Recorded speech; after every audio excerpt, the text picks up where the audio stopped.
Ever had one of those moments where you need to hit the brakes on your spending, but your Acorns account is still automatically pulling money? It happens to the best of us.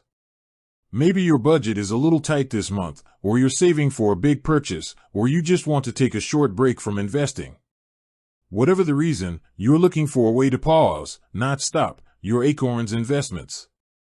Well, you're in the right place. Pausing your investments in Acorns is actually a simple process, and there are a couple of ways to do it.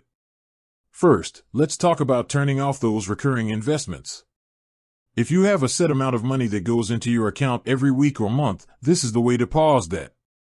Just open your Acorns app, go to the Invest tab, and look for Recurring. From there, you can either edit the amount to zero or simply turn it off completely.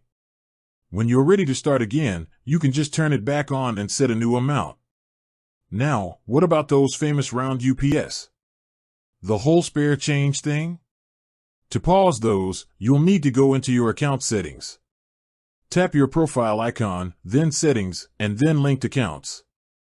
You'll see a button that says Allow Transfers. Just toggle that off. This will stop Acorns from transferring any of your roundups or one-time investments from your linked bank account. But remember, this won't affect any transactions that are already in progress. And a quick note, even if you pause your investments, you'll still be charged the monthly Acorns subscription fee. The only way to stop that is to close your account. Pausing your investments is a great way to stay in control of your finances without completely abandoning your long-term goals.